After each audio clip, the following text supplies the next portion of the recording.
She stumbled under another intense barrage, one leg shaky as it nearly folded beneath her.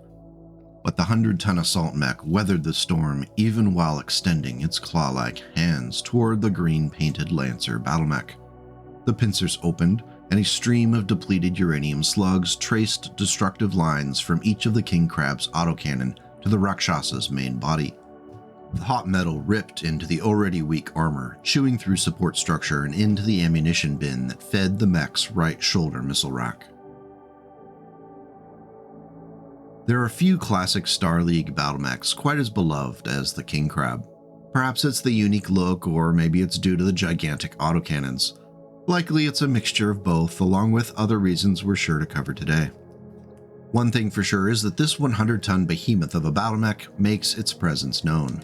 To quote the great American philosopher Peter Griffin, it insists upon itself. Though I think in this case, that's a good thing. One of the more interesting notes on the early history of the King Crab is that it only briefly existed within the framework of the Star League. The first production run of the mech was in 2743, just 38 years before the official dissolution of the League. While Alexander Kerensky had imagined the King Crab as the ultimate mech killer, it didn't have long to prove its mettle before most of the mechs were packed up into dropships with the rest of the Exodus fleet. Still, during those early years, the King Crab demonstrated its usefulness in pushing that opportunity cost matrix a little further toward firepower. In reflection, the King Crab is one of those battlemechs for which everyone seems to have a story to tell. I remember always liking the art from the 2750 technical readout back in the day, but my story is actually my 9-year-old's story, as his first time using the mech was quite memorable. I had let him choose the mechs from the cabinet, and he picked his King Crab painted in the new Explorer Corps white and metallic blue paint scheme. For me, he grabbed a Timberwolf. Since he was still learning the game, I planned on pulling my punches, and we went ahead and set up the board on the Grasslands map. The first few turns were uneventful as we both trudged toward each other. Finally, we crested a hill and took our first shots. If I recall correctly, I managed to hit him with one ERPPC and nothing else. Since Minifrog was running the KGC-001 variant, he returned fire with both Gauss rifles and an LRM-15. Both Gauss rifles hit, and the first damage roll was double sixes. He didn't know what that meant right away, but when I was able to stop laughing, I explained that he had just blown the Timberwolf's head off. The wicked grin on his face was unforgettable. It's no surprise that since then, the King Crab has been the kiddo's favorite battlemech, and I get to hear about his epic Gauss rifle shot often. So very often. So what makes the King Crab such a powerful draw? Let's get into it. Weighing in at 100 tons, the KGC-000 King Crab that marched off the Kasara Weaponry's production line on Mars was constructed from a hulking Hollis Mark II frame and a 19-ton Vlar 300 fusion engine. Even though that engine weighed in at 19 tons, it could still only propel the mech up to 54 kilometers per hour. The King Crab would not be well known for its blazing speed. It's much more of a creeping, inevitable doom.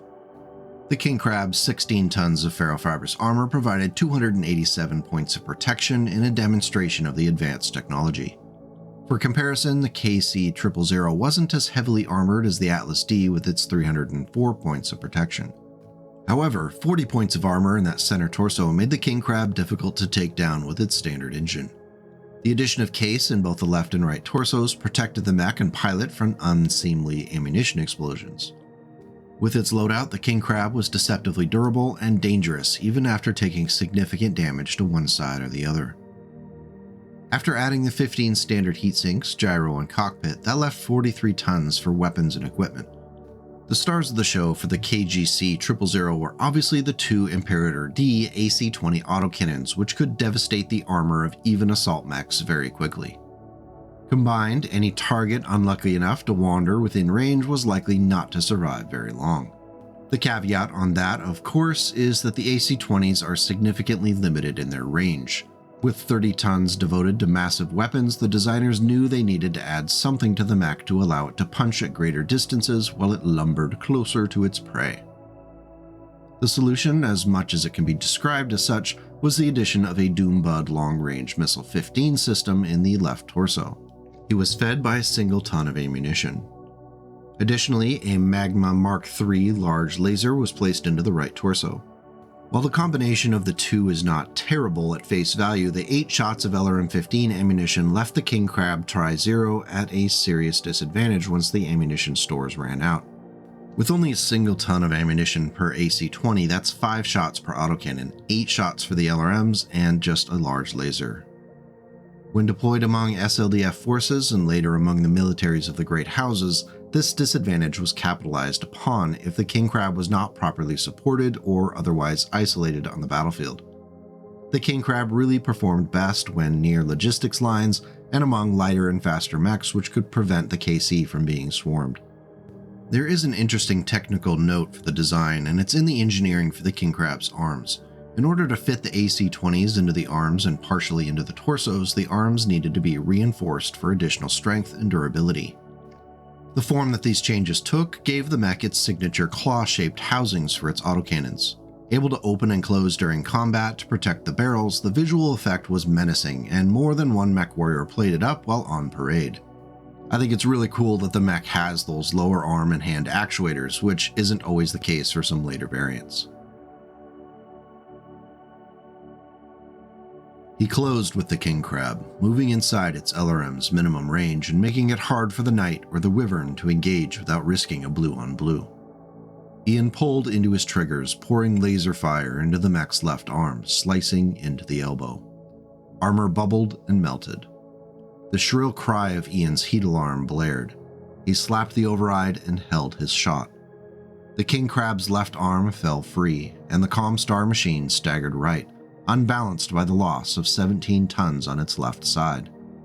Ian let his lasers cut out and jinked right, hitting the Black Knight with a flight of LRMs before passing behind the shelter of the Crab.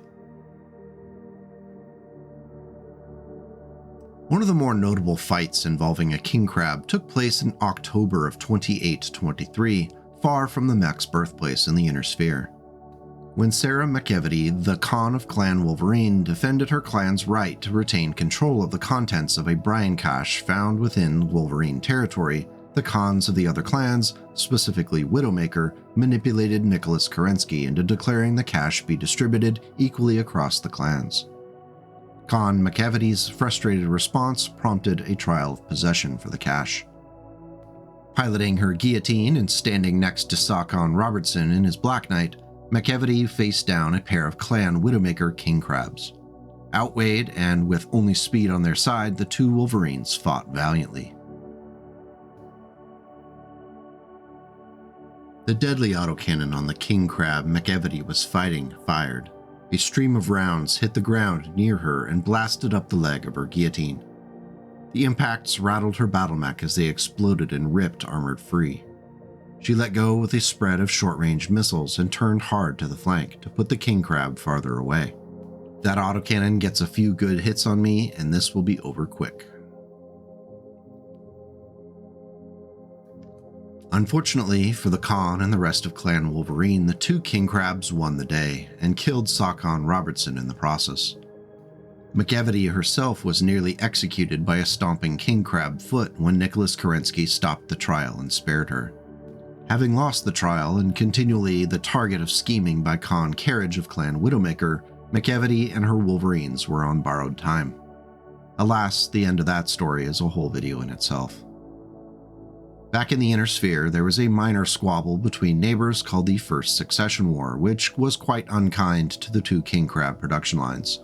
The first on Mars was taken offline, then mothballed on orders from Jerome Blake, and the second line, set up on Northwind, was destroyed in 2767. This left the already meager number of King Crabs left in the Inner Sphere without any new siblings. The existing mechs would have to hold their own, and each of the great houses jealously guarded their supply. The King Crab was cherished during the Succession Wars for several reasons. The first was its relative ease of repair with commonly found parts, more so than other Star League designs like the Highlander and Thug. The second was the massive cockpit, which allowed for a Mechwarrior and Commander to sit comfortably within it. By the third Succession War, the Crab was an extremely rare sight. It wasn't until the Comm Guard's existence was fully exposed to the rest of the Inner Sphere that many people got their first view of the mech in holovids. Apparently, that mothballed production line on Mars had been restarted to help bolster Comm Guard's numbers. Sure enough, the original King Crab 000 was well represented on Tukayyid in the fight against the clans, as well as the KGC 001, a later variant we're soon to cover. However, before we get there, we do need to discuss the KGC 010, which is our first official variant, which hit the scene in 2743. It's worth noting the numbering system for the King Crab variants is a mess. We will go sequentially following the timeline, but it's easy to get confused. The first recorded official variant for the King Crab, the 010, recognized that the twin AC-20s were a bridge too far for some battlefield commanders who wanted an assault mech that could still pack a hard punch, but needed it to persist in the battlefield beyond 5 shots. The King Crab 010 underwent significant changes as the ferrofibrous armor was swapped for 19 tons of standard plate and the internal structure was upgraded to endo steel. It was also given 10 double heat sinks to replace the original 15 singles. This up-armored King Crab placed it on par with the protection of the Atlas D. The weapons loadout is a full rework, pulling everything in favor of a less potent but longer-lasting offensive profile. Starting with 2 LB-10X autocannons split between the arms, each was fed by 3 tons of case-protected ammunition. With a mixture of solid shot and cluster munitions, the LB-10Xs offered a flexible set of options for the Mechwarrior out to a considerable distance. Backing them up with the identical range profile were 2 particle projection cannons split between the side torsos. These energy weapons made it possible for the 010 to match the overall punch of the 000 King Crab just in 4 10 damage groupings rather than 2 20 damage shots. At close range, the pair of SRM-6s were split between the side torsos to add an additional punch. With each of them fed by their own ton of ammunition, this King Crab offered a significant increase in staying power. The 10 double heat sinks were adequate, though firing both PPCs and any other weapon while on the run could build up heat quickly. A full alpha strike on the run put the 010 14+ into the red, which is pretty bad, but if you're in the position where the full alpha strike is necessary, it might be worth it. The ammo explosion risk doesn't really kick in until 19 heat anyway, so go wild. This is fine. This is all fine. Before we head down the timeline to the fun stuff, we do need to touch upon the confusingly numbered KGC 0000 or Quad 0 introduced in 2815. Not to be confused with the KGC 000, which was the original King Crab. The Quad 0 King Crab was the Succession Wars refit that was necessary as the technology to replace damaged ferrofibrous armor and the side torso cases was lost. The only structural change was the shift to 17 tons of standard armor, paid for by the missing case. Therefore, the rest of the loadout went unchanged. It was a little less protected with only 272 points of armor, but the biggest drawback for this Succession Wars downgrade was the loss of case, which made it much easier to destroy the mech once you chew through the side torso armor. If there was any AC-20 or LRM ammunition still in the bin when hit, the King Crab could be significantly damaged, if not outright destroyed. It was yet another reason why they were held back by the great houses and protected as much as they could be. Unlike most battle mechs, the King Crab had room to spare inside its flat, wide-bodied design. Enough space for 2 cockpits, one for the controlling Mechwarrior and a second traditionally reserved for a regimental commander. That allowed the superior officer a hands-free position from which to command the battle. Until this moment, Linda MacDonald could never have imagined riding into battle as an observer. She always fought her own machine, right alongside her warriors. With that unfortunate downgrade out of the way, we leap ahead to the mid-31st century with what was known as the Clanbuster King Crab, or the KGC 001. If we want to be official, yet no less confusing. As previously mentioned, the King Crab production line on Mars was mothballed long ago, but at some point Comstar put it back online to help it build up the Comguard. With the arrival of the clans, it was obvious from the battle reports that a slow-moving assault mech that carried largely short-range weaponry would be pretty useless against the faster clan Omni-mechs armed with ERPPCs and Gauss rifles. The tough choice was made to sacrifice the AC-20s in favor of a pair of M7 Gauss rifles, which were close to being on par with the ClanTech versions. In order to bulk up the King Crab's weaponry, the decision was made to incorporate a new Vlar 300XL engine, which had a mass of just 9.5 tons. Ferrofibrous armor made a comeback with 16.5 tons added, and case was reintroduced to each side torso. With a rather low overall heat generation, just 13 single heat sinks were used for the 001. The two previously mentioned Gauss rifles were split between the arms, and they were fed by 2 tons of ammunition per rifle. The original LRM-15 remained in the left torso, though its 1 ton of ammunition was fed through the center torso. The large laser in the right torso was upgraded to a large pulse laser, and finally 2 Streak SRM-2s were added to the mech, split between the side torsos and fed by 2 tons of ammunition. The King Crab 001 was described as the backbone of the Comguard forces that faced down the clans on Tukayyid. Being able to slug it out at long range with LRMs and the twin Gauss rifles was a shocking wake-up call to many a trueborn warrior and let them know that the inner sphere would not go quietly into that good night. It didn't help that the King Crab 001 and 000 were very hard to tell apart from each other, so an opponent wouldn't know if he or she was facing dual AC-20s or Gauss rifles until after the first shot was fired. That was often a fraction of a second too late to be helpful. With 16 shots per Gauss rifle and the ability to keep slugging away at close range if necessary with that large pulse laser, the King Crab 001 had staying power. It proved to be so successful on Tukayyid that it became the standard for new mechs produced by Kyocera on their Mars line. Demand from the great houses prompted Comstar to permit the sale of the 001, and they did, as quickly as they could be produced. Naturally, Comstar took a percentage of each sale. At some point in the 3050s and 3060s, the Northwind production line was rebuilt and was also producing the 001 variant. We know this because when the Word of Blake blockaded the Northwind system and eventually took over the plant, it was retooled to produce a specialized new variant in late 3069. By that point, both sources of King Crabs were firmly in Blakist hands. Without a source for new King Crabs, Comstar's first Precentor Dow acted quickly when he hired a small mercenary unit that specialized in corporate espionage.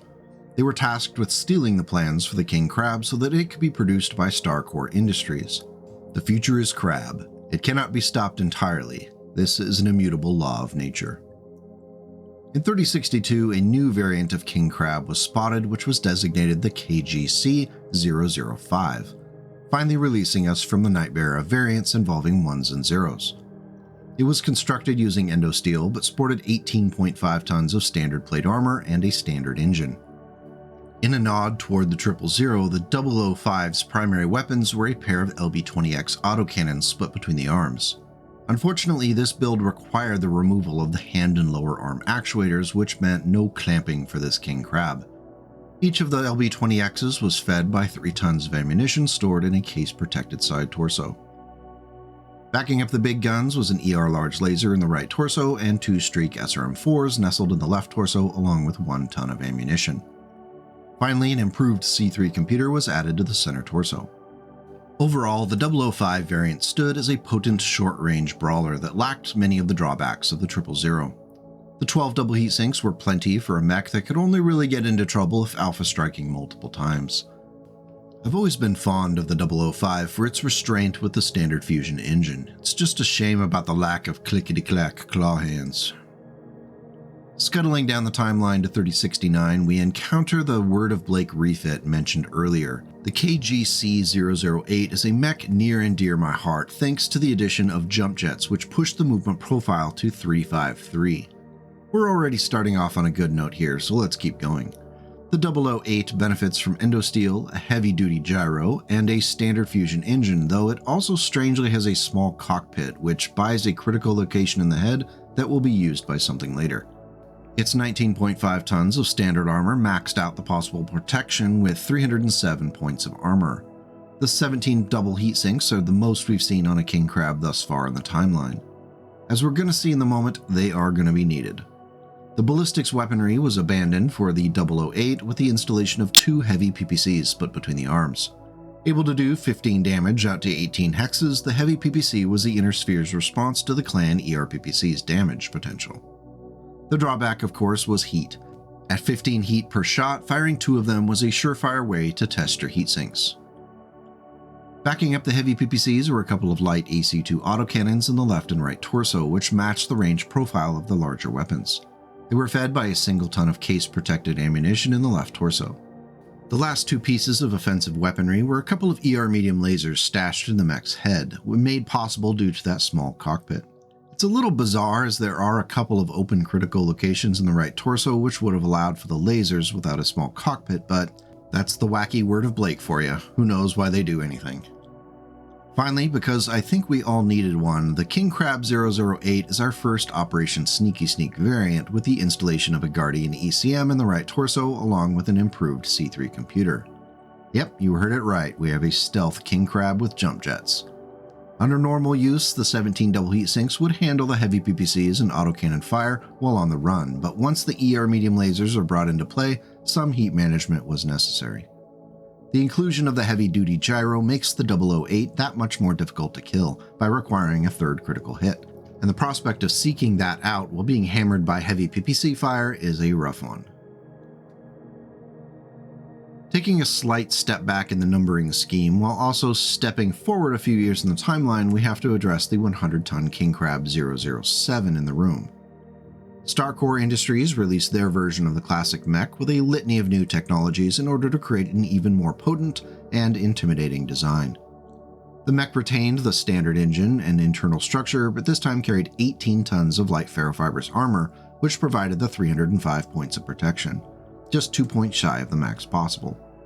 The 007's primary weapons, the two rotary AC-5 autocannons, were deceptively powerful. Able to pump out a prolific amount of fire in a very short amount of time, the damage potential was considerable. With 6 tons of ammunition feeding them, or 120 shots, this was a king crab that could be a continuing menace on the battlefield. Backing them up in the left torso was a plasma rifle, along with 2 tons of ammunition which provided 20 shots. This consistent 10 damage along with the addition of heat to a target is always a welcome sight for me. The 007's longest range weapons were a couple of light PPCs, but between the arms that could do 5 damage out to 18 hexes. While they do only provide modest damage, they do add to a high volume of fire. Finally, for close-range conflict resolution, a Streak SRM-6 was added to the center torso, which was fed by a single ton of ammunition in the right torso. While incredibly powerful, the King Crab 007 suffers from a pretty glaring weakness in that right torso, where 7 tons of ammunition occupy the side, but with nothing else to even hope for a near miss should a critical land. While it does have case, an explosion would still take off that side of the mech, along with the SRM-6 ammunition, leaving the King Crab with a significant disadvantage. Now before I get angry comments, we are going to be skipping over the King Crab 88B and the 005R. 1, to save us a little bit of time, and 2, each of them are only minor changes from the variants. The 5R has a few more changes, but the only change for the 008B was a shift from the improved C3 to a C3 slave computer, so alas, we move on. By the time we get to the King Crab 009 in 3104, there's not much left of the original King Crab's heavy ballistics loadout. The stars of the show were a pair of plasma rifles and 2 light AC-5 autocannons, which were each split between the left and right arms. For the uninitiated, the light autocannons sacrifice a bit of range to shave off weight, but maintain their damage output. Each of the plasma rifles was given 2 tons of ammunition stored in the arms, and the light AC-5s each had 1 ton of ammunition stored in each side torso along with case. In the first time we've seen them on a King Crab, 2 standard medium lasers were added to the mech, split between the side torsos. Good old reliable medium lasers. Gotta love them. The last 2 weapons added some versatility to the mech in the form of 2 multi-missile 7 launchers, also split between the side torsos and fed by a total of 3 tons of ammunition. Each LRM ton provided 17 shots and an SRM ton offered 14. No matter how you decided to load it up, there were plenty of missiles. Finally, a Guardian ECM was added to the mech so it could go on stealth missions to deliver plasma to all the good little infantry and mechs that deserve it. With the 009's heavy-duty gyro and standard engine, the King Crab offers durability, though it would have been nice to see Case 2 added instead of just Case to keep the mech safer from critical hits on those missile and autocannon round bins. Overall, I like the 009, and not just because of the dual plasma rifles, though that definitely helps. Its 19.5 tons of standard plate armor maxes out the mech's protection, and the 14 double heat sinks are more than adequate to handle consistent fire from the mech's loadout. While it could have jump jets, I understand we can't have it all in life. Somehow, I'll find a way to move forward. Battle reports for the KCG 009 were mixed. While quite capable of frustrating enemy-focused opponents at close range, during the urban fighting for Tharkad City in 3143, the king crabs were instrumental in wearing down Wolf Empire mechs that wandered into the constricted streets and alleyways. Unfortunately, the wolves were able to adapt quickly, and when the slow-moving crabs were identified, mechs fell back and battle armor points were sent in to swarm the lumbering crustaceans. The king crab turned and its long-ranged missile hatches popped open. The barrage of missiles streaked in on Bishop 4, bathing her weary hatchetman in an orange ball of fire. It sagged, and Harley saw that what armor was left on its chest was in bits and jagged pieces. Myomer muscles exposed to the cool rains sizzled and steam vented. Bishop 1, I've lost my reactor. My core has dropped and I'm on backup power, she said furiously. In 3143, an interesting mixed technology king crab scuttled onto the scene in the hands of Hauptmann Maximilian Marius, sporting some serious new weaponry. It once again featured endosteel, a standard fusion engine, and a heavy-duty gyro, along with 14 double heat sinks. It looked similar to the 009 except for the replacement of the light AC-5s and MMLs with two Hyper Assault Gauss Rifle 20s split between the arms. Each of the HAG 20s was fed by 3 tons or a total of 18 rounds per weapon. The 2 arm-mounted plasma rifles were still there in the 009C, but the 2 medium lasers were downgraded to ER small lasers split between the side torsos. The mech was definitely a one-of, utilizing the salvaged HAG 20s following the Third Battle of Tharkad. As it turned out, the variant was so successful that Starcore Industries sought to retool their lines on Lohberg to produce the mech for others. Now, unfortunately, we do have to talk about the latest official variant of the king crab, the KGC-011 or 11. This heretical slap in the face of the god of crustaceans was spewed into existence in 3143 by Kusara Weaponries on their Martian production line. In the promotional material for this disaster of a battle mech, Kusara claims that the King Crab 011 or 11 is a, quote, assault mech in the purest sense, specifically intended to break certain targets or breach heavy defenses. I have to give some credit to the Kusara Weaponry's marketing team for that wildly optimistic appraisal of the mech's capabilities. Okay, let's do this. Using a composite internal frame wrapped around a 400XXL fusion engine, the 11 is the fastest of the official king crabs with a 460 movement profile. Its running speed can be further augmented by the center torso supercharger, which can temporarily push that profile to 4.8.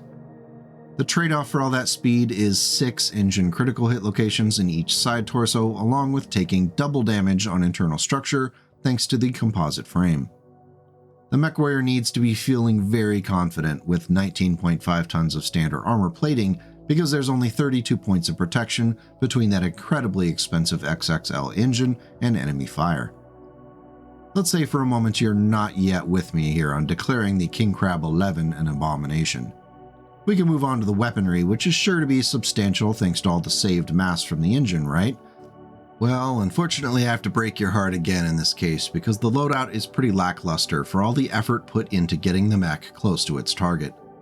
2 LB-20Xs fill the arms and spread a little bit into the side torsos, offering accurate scatter shot or a tantalizing 20-point solid damage. Each of the autocannons is fed by 3 tons of ammunition. 2 tons are found in each leg and an additional 2 tons are split between the side torsos. No case or case 2, by the way. So 15 shots per LB-20X, that's not too shabby. What else do we have? The plasma rifle in the right torso adds a solid bit of damage and of course the heat effect, and the 2 tons of ammunition make it a solid performer. The plasma rifle is basically the only thing on this mech that isn't a mistake. Finally, in the left torso, a somewhat confusing rocket launcher 15 rack was added to the left torso for a one-time possibility of doing 15 damage. The King Crab 11 is a bad mech, and it should feel bad. It pushes the opportunity cost table way beyond reason and for no clear purpose. Even if it can close quickly, relatively with its target, it's all a gamble on those LB-20X shots hitting before the 11 crumbles on its fragile and expensive frame. Let's just move on before I blow a blood vessel. Because my incessant need for attention cannot be quelled with a pat on the head and an attaboy, I did take a crack at coming up with my own IlClan era king crab.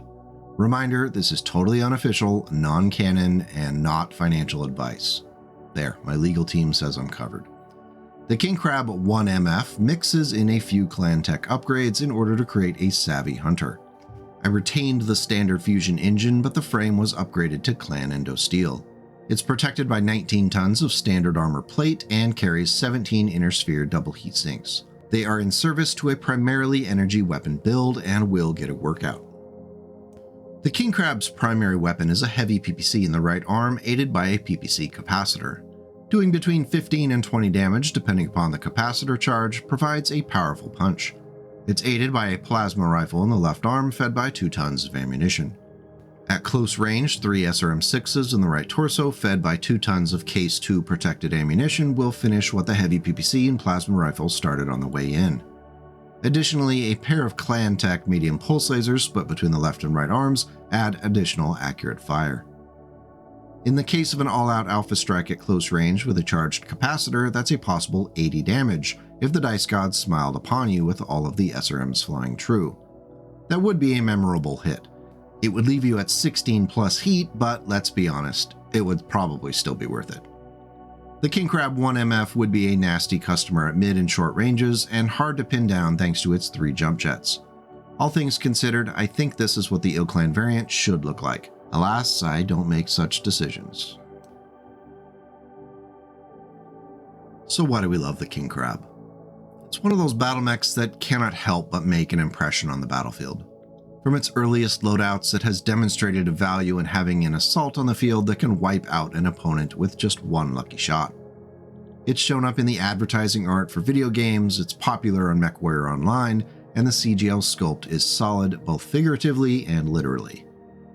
There are plenty of good variants across the timeline, and it's nice to see the mech is still in production at the start of the IlClan era, even if it is technically producing an awful variant. Good thing I'm not bitter about it. I'm personally a big fan of the king crab, and of course Mini Frog is as well. Just remember, carcinization is real and the future is crab. Do you have a favorite king crab variant or story of battlefield glory? Please do share it in the video comments below and we'll keep the discussion going. Thank you as always for coming by as we talked BattleTech. If you enjoyed the video and feel it was worthy, don't forget to hit the thumbs up button, and even hitting subscribe will make it much more likely you'll see my nonsense in the future. For those of you who have taken the extra step of becoming channel members and supported on Ko-fi, thank you. Without you, none of this would be possible. Now until we meet again, please take care of yourself and your loved ones by making this world a slightly better place today and tomorrow.